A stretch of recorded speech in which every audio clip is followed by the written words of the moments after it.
Hello everyone, welcome to the Environment and Ecology Current Affairs classes. Today we will discuss very important topics, that is about the western disturbances and the recent snowfalls in Himalaya. Then उसके बाद we will discuss about the Wildlife Protection Act because एक incidence हुआ था अभी अभी गुजरात में जहाँ पे एक इंसान अपने बेटी को बचाने के लिए एक लेपर्ड को मार दिया था।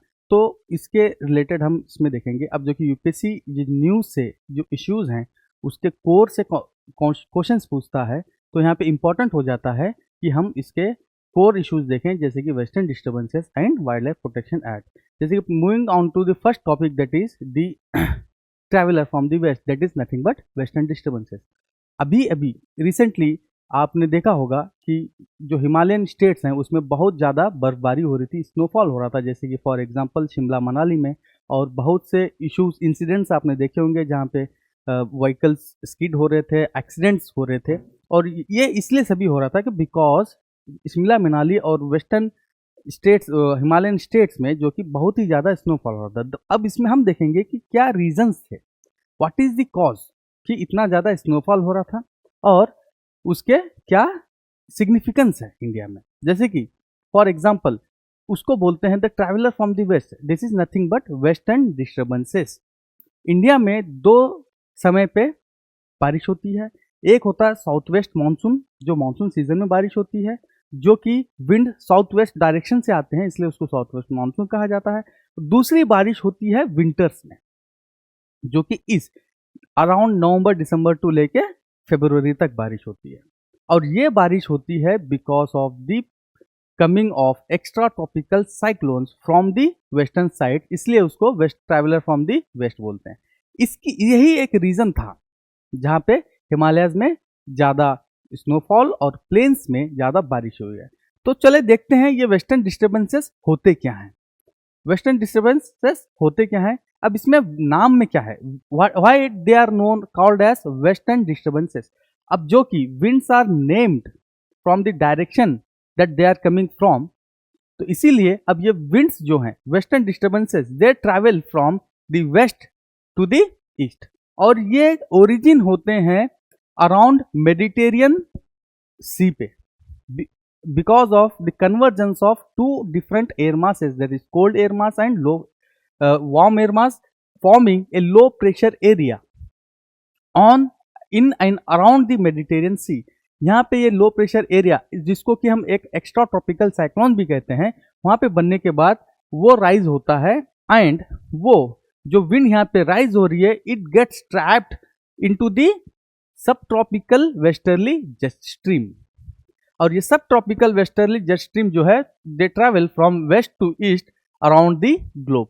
उसमें मॉइस्चर ट्रैप होके then it all travels all the way to India. अब यहाँ पे इंडिया में आने के बाद जब ये हिमालय से टकराती है, इसमें दो डिवीजन हो जाता है। जैसे कि यहाँ पे आप देख सकते हैं, यहाँ पे जब ये हिमालय के पास अप्रोच करती है तो यहाँ पे इसका दो डिवीजन हो जाता है। एक जो लेग है वो चलता है from the foothills of Himalayas, northern Indian plain से चलता है, और एक लेग उसका हो जाता है हिमालयस के बगल से, बिकॉज यहाँ पे खड़े हुए हैं हिमालयस और टिबेटियन प्लेटू। अब ये जो विंड, ये जो लेग इसका जो आ रहा है जेट स्ट्रीम का, and jet streams are upper atmospheric circulation, ये जो लेग है इसके वजह से इंडिया में बारिश होती है यहाँ पे प्लेन्स पे, और जो स्टेट्स हैं यहाँ पे होती है, जो हिमालयाज में स्टेट्स हैं वहाँ पे होती है बर्फबारी। क्यों? यहाँ पे जब आते आते हुए this westerly sub tropical westerly jet stream जो ट्रैवल करती है, it picks up moisture from the Iranian region, from the Afghanistan region, from the Persian gulf, and it when it reaches the India, जब ये इंडिया के पास आती है, the temperature in Himalayas drops. ठीक है, तो जब टेम्परेचर ड्रॉप हो जाता है, it reaches the saturation point. जब सैचुरेशन पॉइंट रीच हो जाता है, जो कि टेम्परेचर सब जीरो के होने के वजह से स्टेट्स में जैसे कि हिमाचल प्रदेश, जम्मू कश्मीर और अपर रिचेस ऑफ उत्तराखंड में बर्फबारी होती है। अब जो कि नदर्न प्लेन्स में टेम्परेचर सब जीरो से ऊपर रहता है, तो वहाँ पे बारिश हो जाती है। तो this western disturbances are very important in defining the climate as well as economy of India, जैसे कि फॉर एग्जाम्पल इसका हम देख सकते हैं यहाँ पे क्या सिग्निफिकेंस है। They are boon for the rabi crops. जैसे कि फॉर एग्जाम्पल बारिश होती है वेस्ट नॉर्थ वेस्ट स्टेट्स में, पंजाब, हरियाणा, वेस्टर्न उत्तर प्रदेश, यहाँ पे बारिश होती है। रबी क्रॉप्स में यहाँ पे व्हीट होता है, व्हीट सो किया जाता है। दिसंबर टू फरवरी के बीच में कुछ टाइम पे बारिश होना जरूरी है for the ripening of rabi crops and for the good harvest. Good harvest होगा और प्रोडक्टिविटी बढ़ेगी। और उसके साथ साथ it also act as a saving account, है ना, इन दी हिमालयन माउंटेन्स। जो बर्फबारी होती है वही बर्फ जो समर में आगे जाके पिघलने के बाद it feeds the whole of north Indian plains through the waters of Ganga, Yamuna and Brahmaputra. तो बहुत इसका बहुत ज्यादा सिग्निफिकेंट है। लेकिन यहीं पे अब जो बिकॉज ऑफ क्लाइमेट चेंज ये कुछ बदल भी रहा है, जैसे कि आप देख सकते हैं, है ना, because of intense precipitation and heavy rainfall, यहाँ पे हम देख सकते हैं लैंडस्लाइड्स भी हो रहे हैं एंड कुछ अर्बन फ्लडिंग भी हो रही है। And also this are also causing damage to the infrastructure in hill states and this also brings cold waves to the region. जो एक्सटेंडेड पीरियड में जो वेस्टर्न डिस्टर्बेंसेस आ रहे हैं इसके वजह से कोल्ड वेव्स भी आ रही है, शीत लहर चल रही है नॉर्थ इंडियन प्लेन्स में, और इन सभी के चलते इंफ्रास्ट्रक्चर कोलैप्स हो रहा है। ट्रांसपोर्ट इंफ्रास्ट्रक्चर, एनर्जी इंफ्रास्ट्रक्चर पे स्ट्रेस आ रहा है and that is leading to the collapse of our infrastructure. तो this are both boon as well as bane. अब जो कि ये इंपॉर्टेंट है रबी क्रॉप्स के राइपनिंग में, but delayed western disturbances hinders the harvest of crops in the north west Indian region. जैसे कि फॉर एग्जांपल अगर से मिड फेब के बाद में अगर से वेस्टर्न डिस्टर्बेंसेस आते हैं, इट को इंसाइड्स विद द हार्वेस्ट सीजन, और उसके वजह से फसल भी बर्बाद हो जाती है और फसल का दाम कम हो जाता है, जिसके वजह से किसानों को नुकसान भी होता है। तो वेस्टर्न डिस्टर्बेंसेस एंड स्नोफॉल जो कि टूरिस्ट एंजॉय करने जाते हैं, this is both acting as a boon and bane for India. ठीक है, देन उसके साथ साथ इसका एक दूसरा इंपैक्ट भी है इंडिया के ओवरऑल क्लाइमेट पे, खास करके इंडियन मॉनसून पे। आप देख सकते हैं अगर से विंटर्स में एक्सटेंडेड पीरियड के लिए वेस्टर्न डिस्टर्बेंसेस आते हैं तो लैंड का टेम्परेचर कम हो जाता है, it lowers the overall temperature of land. ठीक है, दूसरे बाद में उसके अगर से प्री मानसून टाइम पे भी वो अगर से हो जाता है तो वहां पे क्या हो जाता है, जो टेम्परेचर ग्रेडियंट होना चाहिए था, इंडियन मानसून आने के लिए टेम्परेचर ग्रेडियंट चाहिए। जैसे कि for example north west India and Tibetan प्लेटू बहुत ज्यादा हीट होना चाहिए, उसके वजह से it drags the south west wind towards it the Indian peninsula. अब अगर से एक्सटेंडेड पीरियड के लिए वेस्टर्न डिस्टर्बेंसेस आ जाते हैं तो this lowers the temperature gradient between the north waste India and the ocean, उसके वजह से मॉनसून भी वीक हो जाते हैं। It results into potential delay in the onset of monsoon as well as the delay and as well as the reduced rainfall overall India। ये एक इसका इम्पैक्ट है, इसका सिग्निफिकेंस भी है और इसके चैलेंजेस भी है। देन इसके साइक्लोन्स और ट्रॉपिकल साइक्लोन्स के डिफरेंस है। ये ट्रॉपिकल साइक्लोन्स नहीं होता, this is western disturbances that are the extra tropical cyclone which originate into mid latitudes, है ना, and carried in upper atmosphere, जो कि ये जस्ट स्ट्रीम में आते हैं, ये अपर एटमॉस्फेरिक सर्कुलेशंस हैं एंड इनका मूवमेंट वेस्ट टू ईस्ट आता है, इसीलिए they are known as western disturbances.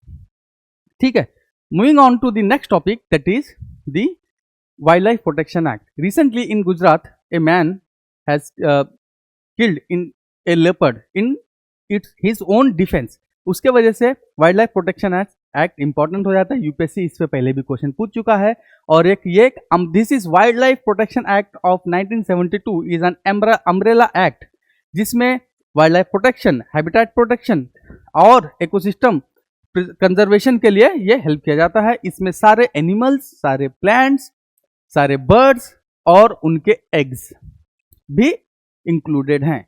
इसमें it's a umbrella act where in there are provisions for protection through schedules, और उसमें प्रोटेक्टेड एरियाज भी बनाया गया है, उसमें इंस्टीट्यूशनल बॉडीज भी बनाए गए हैं, उसमें रूल्स एंड रेगुलेशंस भी हैं कि कैसे डिफाइन होगा। And this act aligns India's conservation efforts with the CITES convention of international treaty on endangered species, trade of endangered species जो है उसके साथ हम अलाइन करते हैं। तो चलिए देखते हैं वाइल्ड लाइफ प्रोटेक्शन एक्ट कैसे है और इसका एवोल्यूशन कैसा है। It was enacted in 1972 as Wildlife Protection Act of 1972, then it was amended in 1976, 1991 में फिर से अमेंड हुआ, पेनाल्टी को इंक्रीज किया गया। 2006 में इसमें NTCA national tiger conservation authority जो है ये भी इसी एक्ट के थ्रू बनाई गई है। देन ये 2022 में रिसेंट अमेंडमेंट आया है where in India aligned its efforts with the global CITES और ग्लोबल साइट्स के साथ इंटीग्रेट किया गया है।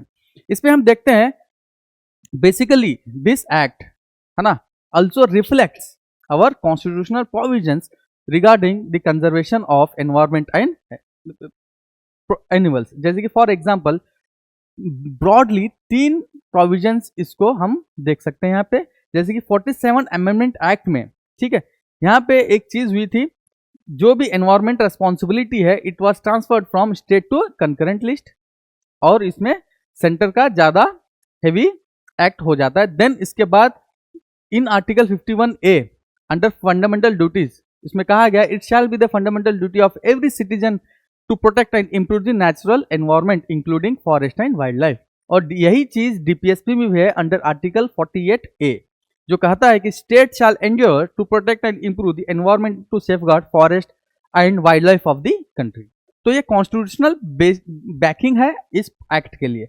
उसके बाद इस एक्ट में एक लीगल फ्रेमवर्क दिया गया है for the protection of environment and wild life. उसमें अलग अलग थ्रू वेरियस शेड्यूल्स, जैसे कि schedule 1, schedule 2, schedule 3, 4, 5, 6 and recently 22 में इसमें अमेंडमेंट आया गया है जो कि 6 शेड्यूल्स को निकाल के इसको 4 शेड्यूल्स में कन्वर्ट किया गया है।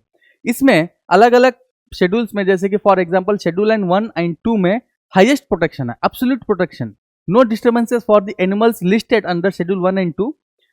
ऐसा नहीं है कि दूसरे शेड्यूल्स में हम प्रोटेक्शन कम है या इसको हम हंट कर सकते हैं, नो, इट इज रिगार्डिंग कितना एंडेंजर्ड है, क्रिटिकली एंडेंजर्ड, इंपॉर्टेंट जो स्पीसीज है, कीस्टोन स्पीसीज हैं, उसको हम हाईएस्ट एब्सोल्यूट प्रोटेक्शन में रखे हैं, और जो वल्नरेबल वगैरह है वो जैसे जैसे उनको थ्रेट्स कम है वैसे वैसे कैटेगराइज किया गया है। ये जो कि 22 में अमेंड हो चुका है, हम इसको नेक्स्ट में देखेंगे। देन उसके साथ साथ इसमें लीगल कॉन्टेक्स्ट अगर से आप देखेंगे, ठीक है, सेक्शन 9 कहता है कि no person shall hunt any wild life specified in 1, 2, 3, 4 and 5, 6, ठीक है, जो रिसेंटली अभी है 1 to 4 तक कोई भी हंट नहीं कर सकता है, बट देयर आर एक्सेप्शंस, और यूपीएससी इस पे ही एक बार क्वेश्चन पूछ चुका है। There are exceptions where in wild life chief warden can give permission if the animal is dangerous to human life, जैसे कि मैन ईटर्स हो जाते हैं, if the animal is diseased beyond recovery, और वो दूसरों को भी इन्फेक्ट कर सकता है, और because of scientific for the scientific research education with permit, chief wild life warden जो है वो इनको परमिशन दे सकता है टू हंट और टू स्टडी दोस एनिमल्स, ठीक है। और इसमें दूसरे भी प्लांट्स भी हैं और वर्मिन्स भी हैं जो कि हम शेड्यूल्स में देखेंगे। इसमें अगेन प्रोटेक्शन फ्रेमवर्क में इसमें प्रोटेक्टेड एरियाज को भी डिफाइन किया गया है, जैसे कि फॉर एग्जांपल 4 कैटेगरीज के प्रोटेक्टेड एरियाज इसमें दिए गए हैं, national parks, wild life sanctuaries, conservation reserves and conservation areas. अब इसमें जैसे कि आप देख सकते हैं नेशनल पार्क और सेंचुरी में डिफरेंस है। वाइल्ड लाइफ सेंचुरीज जो होते हैं वो स्पेसिफिक स्पेसीज के लिए होते हैं, और नेशनल पार्क जो होते हैं वो overall protection for species, different species, overall ecosystem, habitat and the various ecosystem, उसको प्रोटेक्ट करने के लिए नेशनल पार्क बनाया गया है। तो इसमें अलग अलग है, कंजर्वेशन रिजर्व्स भी होते हैं जिसमें बफर जोन्स होते हैं, और एक प्राइवेट पीपल भी उसको प्रोटेक्ट कर सकते हैं। वो 4 ब्रॉड फ्रेमवर्क हैं। देन एक इंस्टीट्यूशनल फ्रेमवर्क भी इसमें है जिसमें national board for wild life भी बना, एक अम्ब्रेला बॉडी है, इंस्टीट्यूशन है जिसपे चेयर करते हैं अवर ऑनरेबल प्राइम मिनिस्टर, है ना, and they approve the projects in protected areas. अगर से कोई भी नेशनल, जैसे कि फॉर एग्जांपल नेशनल पार्क्स में उसके बाउंड्री में कोई चेंजेस लाने हैं, या उसके नेशनल पार्क्स में कोई भी मटेरियल जैसे कि for example minor forest produce है या फिर कोई ट्रीज का कटिंग हो गया है, गिर गया है, उसको हटाना है, तो the permission should come from the national board for wild life directly. उसके बाद उसके नीचे में होते हैं state board for wild life, जिसके चेयरपर्सन होते हैं honourable chief ministers of different states. Then इसी के अंडर में नेशनल टाइगर कंजर्वेशन अथॉरिटी आती है, जो कि which was establish around 2005 and which is chaired by the environment minister. Central zoo authority ये भी आती है, with which looks after the zoos. It regulates zoos and animal transfers, and this is chaired by the honorable environment minister of environment and forest and climate change. Then एक आता है wildlife crime control bureau, which combats or controls, look after the organized wildlife crime. तो ये एक institutional framework है under wild life protection act of 1972। इसके साथ साथ जो दूसरा भी इसमें आता है, जैसे कि for example it prohibits trade and government property. अब देखिए इसमें एक ये है, it says any wild life and its articles और its derivatives are the property of government of any states, और नेशनल पार्क्स में अगर से वो होता है तो वो प्रॉपर्टी ऑफ किसका रहेगा, सेंट्रल गवर्नमेंट का रहेगा। जैसे कि फॉर एग्जांपल एनी डेरिवेटिव्स, कोई भी एनिमल आप घर में नहीं रख सकते। India has ban on keeping animals as trophies. जैसे कि अभी अभी न्यूज में आपने देखा गया था कि इंटरनेशनल लेवल पे पाकिस्तान पे सवाल उठाए गए थे कि एनिमल्स को वहां पे एज ए ट्रॉफीज रखा जाता है। इंडिया में under this act it is totally prohibited, banned to keep any animal as a trophy. अगर से वैसे कुछ होता है तो that is the property of national और स्टेट गवर्नमेंट, ऐसे होता है। इवन इसमें जो रेप्टाइल्स होते हैं और जो बर्ड्स हैं उनके एग्स को भी आप you can not use, that is also the property of central और state government under section 39 of the act. ठीक है, उसके बाद में recently there was an amendment to this act under in 2021 and 2022 amendment, उसमें जिसमें रिस्ट्रक्चर किया गया है। पहले 6 शेड्यूल्स हुआ करते थे, जिसमें 5वां वर्मिन और 6 शेड्यूल वाज प्लांट्स। वर्मिन क्या होते हैं? वर्मिन जैसे कि फॉर एग्जांपल क्रोज हैं, रैट्स हैं एंड देन नीलगाय, ये सबको हम वर्मिन क्लासिफाई कर सकते थे, which causes harm to the agriculture और द फूड ग्रेन्स वगैरह, उनको वर्मिन करते थे। Now that is removed and in 2022 act there are only 4 schedules, जैसे कि for example schedule 1 for endangered species, schedule 2 for less degree of protection, जो vulnerable species हैं उसके रखा गया है। 3rd शेड्यूल में there are protected plant species, और 4th में it alliance with, it keeps all the animal wildlife which are under the CITES. जो साइट्स में लिस्ट है वो सारे लिस्ट किस में है? शेड्यूल 4 में है। ठीक है, इसमें वर्मिन का निकाल दिया गया एंड सेंट्रल और state government can give permission if some animal has become a vermin. उसके साथ साथ जैसे कि फॉर एग्जांपल इसमें स्ट्रिक्ट पेनाल्टीज भी हैं, न्यू थ्रेट्स को भी हमें, जो 2022 का एक्ट है उसमें न्यू थ्रेट्स को भी डील किया गया है, जैसे कि for example invasive species. Now central government has empowered to regulate or prohibit import and trade of non-native species that adversely impact the wildlife. जो invasive species से now central government can regulate and control their import, because this non-native species or invasive species are causing huge or very critical damage to the ecosystem of India. तो ये सारे हैं, और इसमें आप देख सकते हैं फाइनेंशियल पेनाल्टीज को भी इंक्रीज किया गया है। पहले 25,000 हुआ करता था, अब 1 लाख हो गया है, और जो पहले 10,000 हुआ करता था वो 25,000 कर दिए गए हैं। ये सारे हैं, और इसी के अंडर में it has a legacy, wild life protection act has a legacy. इसी के अंडर में मल्टीपल प्रोजेक्ट्स को लॉन्च किया गया, जैसे कि फॉर एग्जाम्पल प्रोजेक्ट टाइगर है, प्रोजेक्ट एलिफेंट है, इन सबको लॉन्च किया गया। And in recently India celebrated the success of project tiger, project rhino, project elephant भी इसमें सक्सेसफुल रहा है। इसमें एनिमल कॉरिडोर्स को भी डिफाइन किया गया है, कैसे हमें लिंक करना है। जैसे कि फॉर एग्जांपल दिल्ली हरियाणा, वहाँ पे एक वाइल्ड लाइफ सेंचुरी है, उसको वहाँ पे लिपर्ड के लिए नेचुरल कॉरिडोर बनाया गया है पास करने के लिए। ये सारी चीजें हैं, but there are also some challenges in enforcement of this act. This act is very important in very significant, और इसमें it has played a very important role in conservation of India's environment and wildlife.